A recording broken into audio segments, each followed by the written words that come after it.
বলছিলাম কোন নাউনের পরে সরাসরি যদি নট থাকে তাহলে কি হবে? সরাসরি নট লেখা যাবে না, তার আগে কি করতে হবে? অক্সিলারি ভার্ব দিয়ে, যদি অক্সিলারি ভার্ব থাকে তারপরে অক্সিলারি ভার্বের পরে আমরা নট লিখতে পারি, আর যদি অক্সিলারি ভার্ব না থাকে সেই ক্ষেত্রে আমরা কি করতে পারি বলতো? এখানে টেন্স ও পারসন অনুযায়ী কি করতে হবে? ডু আর ডাস ডিড ব্যবহার করতে হবে। ডু আর ডাস হলো কি প্রেজেন্ট ইনডিফিনিট, আর ডিড ব্যবহার করতে হয় কি পাস্ট টেন্স। ঠিক আছে? Yes sir. এখন দেখো আমরা ডাস ব্যবহার করব, ডাস ব্যবহার করব কখন? সেটা হলো যে সাবজেক্ট যদি থার্ড পারসন সিঙ্গুলার নাম্বার থাকে সেক্ষেত্রে আমরা ডাস ব্যবহার করব, আর ডু ব্যবহার করব সাবজেক্ট কি সাবজেক্ট প্রেজেন্ট টেন্সে থাকবে, সাবজেক্ট কি থার্ড পারসন হতে পারে, যদি সিঙ্গুলার নাম্বার না হয় তাহলে হবে না। ঠিক আছে? সাবজেক্ট কি থার্ড পারসন হতে পারে কিন্তু সিঙ্গুলার নাম্বার না হলে আমরা ইএস যোগ করতে পারবো না, তাই আমরা সেই ক্ষেত্রে প্রেজেন্ট ইনডিফিনিটে যদি থাকে সেক্ষেত্রে আমরা ডু ব্যবহার করতে পারবো। কাজেই দেখো এখানে আমরা লিখতে পারি, দেখো দা গার্ল ডাস নট, ঠিক আছে, does not sing a song. বুঝতে পারছো? তাহলে কি হলো এখানে? Subject third person singular number, the গার্লটা কি থার্ড পারসন সিঙ্গুলার নাম্বার। একটা গার্ল অথবা বালিকাকে বলছে না, এর জন্য এখানে থার্ড পারসন সিঙ্গুলার নাম্বার, এর জন্য আমরা কি লিখতে পারি? ডাস লিখতে পারি। বুঝছো? পরেরটা দেখো এখানে কি আছে? কাম আছে, এখানে আছে কাম আছে। দেখো হি কাম হোম, হোম ইয়েস্টারডে। এই ইয়েস্টারডে কথাটা তাহলে কি হবে বলো তো? ইয়েস্টারডে কথাটি থাকলে এটা পাস্ট ইনডিফিনিট কি হবে? পাস্ট ইনডিফিনিট হবে। তাহলে আমরা কি লিখতে পারি? কাম থেকে কেম, কাম হলো প্রেজেন্ট টেন্স, কেম হলো পাস্ট টেন্স, আর তাহলে আমরা কি লিখতে পারি? হি কেম হোম ইয়েস্টারডে। ঠিক আছে? ইয়েস্টারডে। তারপরে দেখো সিং, হি সিং এ সং নাও। আমরা বলছিলাম যে কোন শব্দ শেষে যদি নাও যদি থাকে অথবা এট দিস মোমেন্ট থাকে সেক্ষেত্রে আমরা এটা কি করতে পারি?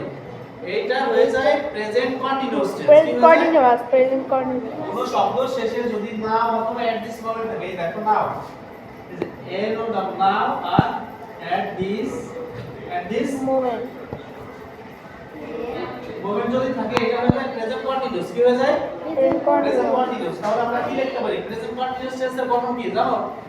সাবজেক্ট প্লাস এম ইজ আর, মূল ভার্বের শেষে আই ইজ আর প্লাস বাকি অংশ। তাহলে আমরা কি লিখতে পারি? সাবজেক্ট কি আছে? হি আছে না? স্যার হি, তারপরে হিটা কি কোন person? Third person, singular number, এর জন্য কি করতে হবে আমরা? হি ইজ হবে নাকি? হি ইজ সিঙ্গিং নাকি? সিঙ্গিং এ সং নাও। বুঝতে পারছো বিষয়টা? Yes sir. আচ্ছা দেখো এটা দেখো কোন সেন্টেন্সের ভিতর যদি হ্যাভ হ্যাজ হ্যাড কি হয়? হ্যাভ হ্যাজ হ্যাড এরপরে সাধারণত কি হয়? মূল ভার্বের পাস্ট পার্টিসিপল করতে হয়। কি করতে হয়? মূল ভার্বের পাস্ট পার্টিসিপল করতে হয়। এখন হ্যাজ আর হ্যাভটা থাকে প্রেজেন্ট পারফেক্ট টেন্স। কি থাকে? Present perfect. সামিউল হ্যাভ আর হ্যাজ কি থাকে? Present perfect tense tense. থাকে, আর একটা থাকে হলো পাস্ট টেন্সে। বুঝছো? স্যার এখন খেয়াল করো তো, এখন হ্যাভ আর হ্যাজ এর পরে মূল ভার্বের কি করতে হয়? পাস্ট পার্টিসিপল করতে হয়, অর্থাৎ V3। তো আমরা এখানে কি লিখতে পারি? He has do did done নাকি? তো ডান হবে না? ডান দা ওয়ার্ক। বুঝতে পারছো? তারপরে অনুরূপভাবে খেয়াল করো, অনুরূপভাবে দেখো এই যে হ্যাভ আছে না, হ্যাভ এর পরে কি মূল ভার্বের পাস্ট পার্টিসিপল করতে হবে না? এজন্য আমরা এখানে লিখতে যাই আবার উই হ্যাভ মেড, মেড থেকে মেড ইন ক্যাপ্টেন নাকি?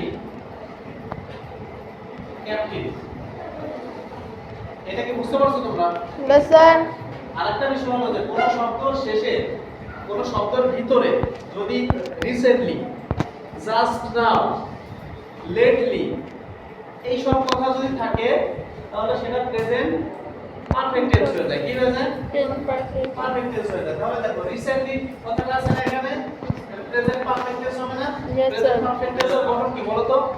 Subject plus Subject plus have has have has মূল ভার্বের past participle প্লাস বাকি অংশ বাকি অংশ। তাহলে আমরা কি লিখতে পারি সাবজেক্ট লিখলাম এই সি আছে না সিটা প্রেজেন্ট ফর্ম না সি এর সিটা প্রেজেন্ট ফর্ম না So তাহলে আমাদের কি করতে হবে আই পরে কি হ্যাভ হবে না আই হ্যাভ সি থেকে স নাকি স হবে স তো হবে না। হ্যাঁ। এটা করে সাধারণত কি হয় তারপরে past participle from এখানে কি হবে See. সি হি রিসেন্টলি ঠিক আছে তারপর জাস্ট নাও আছে দেখো জাস্ট নাও জাস্ট নাও আছে এখানে কি করো সেম একই হবে তাহলে এখানে কি হবে হি হ্যাজ হবে he has he has gone out just now. Just Now now last night আমি বলছিলাম কি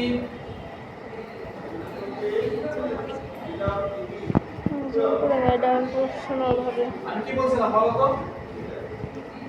কোন শব্দের ভিতরে যদি yesterday last time last year last month last day এই কথাগুলো যদি থাকে সেটা পাস্ট ইনডিফিনাইট হয় কি হয় 5 মিনিট সেটা পাস্ট ইনডিফিনাইট হয় তাহলে আমরা এখানে লিখতে পারি যে দেখো ই লিভ আছে না লিভ এর লেফট কি হবে left past form left L E F T left home last night last night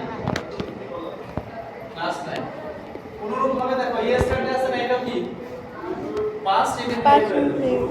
তাহলে লিখতে পারি যে আই কেম কাম আছে না I came home yesterday yesterday is a long ago আমি বলছিলাম যে long ago এই কথা ago কথাটা থাকলে কি হবে এটাও past indefinite হবে আমরা লিখতে পারি কি I see আছে এখানে কি saw হবে I saw you long ago ঠিক আছে বুঝতে পারছো yes sir hello my dear student তোমরা কি আমরা যে আজকে রাইট ফর্ম অফ ভার্ব করলাম এই রাইট ফর্ম অফ ভার্বের আমরা 8টা রুলস করলাম 8টা রুলসের কি তোমরা কি বুঝতে পারছো yes sir আমি কি তোমাদেরকে সম্পূর্ণ বুঝাইতে পারছি yes sir thank you so much আর এরপরে আমাদের আর এরকম ভুল হবে না রাইট ফর্ম অফ ভার্ব নাকি Yes, sir. এই 8টি রুলস যদি জানা থাকে তাহলে আমাদের পরবর্তীতে কোনো ভুল হওয়ার কোনো সুযোগ নাই নাকি Yes, আর sir. আমি কি বলছিলাম আরো একটা কথা বলছিলাম যে কোনো শব্দ শেষে যদি S double S C H তারপরে জেড এক্স এই কথাগুলো থাকলে ভার্বের শেষে কি করতে হয় ইএস যোগ করতে হয় আর বলছিলাম ভাওয়েল হলো কয়টি পাঁচটি A E I O U thank you so much my dear student ধন্যবাদ আমাদের